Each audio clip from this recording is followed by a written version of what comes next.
Hello, boys and girls. It's Mrs. Stathis. I'm going to read Mammoths on the Move. A little note from the author. Because mammoths have been extinct for thousands of years, very little is known about them. We do know that during the Ice Age, vast plains called the Mammoth Steppes extended from northern Europe across Asia and into North America. And we know that during the time period in which this story takes place, North America was home to three kinds of mammoths: the woolly mammoth, the Columbian mammoth, and the Jefferson mammoth.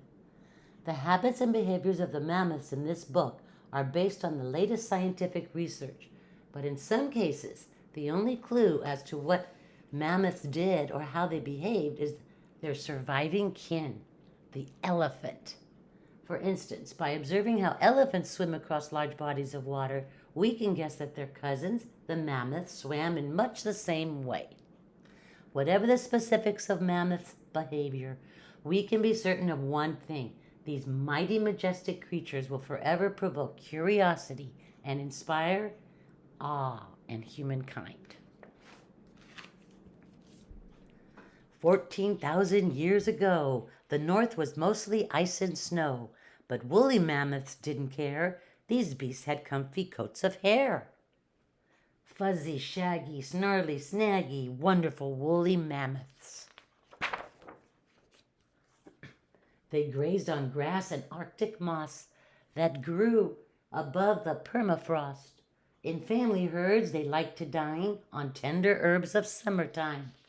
Two toothy tusks grew down and out, and as they swung their heads about, they swept the tundra deer of snow to reach the shoots concealed below.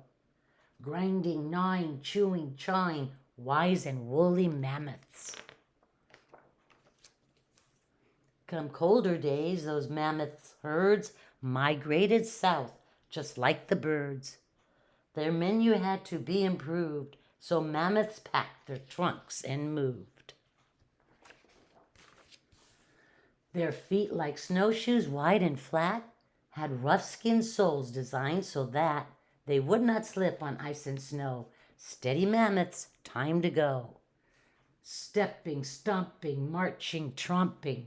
Watch out, woolly mammoths. The oldest mother led the way across the steppes both night and day. The females followed in her tracks, majestic glaciers at their backs. Rivers ran across their path, but mammoths didn't mind a bath.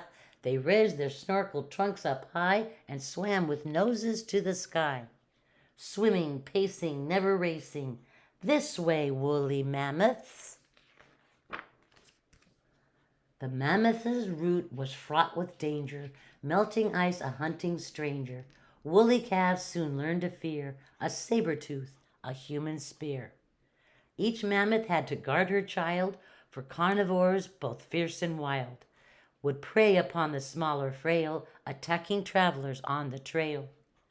Trampling, lumbering, trembling, thundering, wary, woolly mammoths.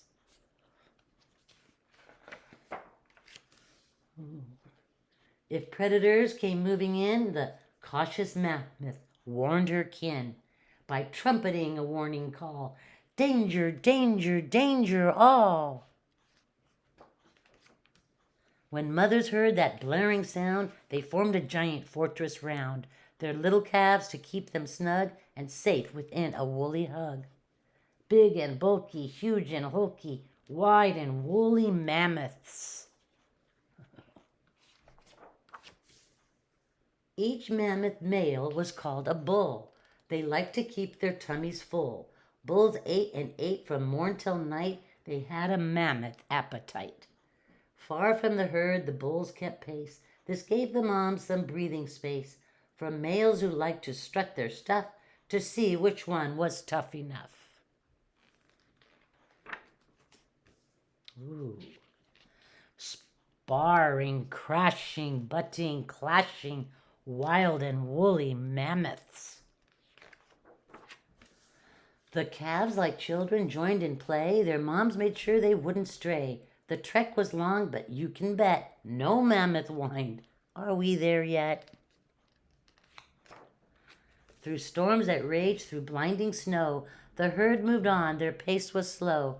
By instinct pulled, by hunger drawn, they traveled on and on and on. Plodding, trekking, trudging, treading, willful, woolly mammoths.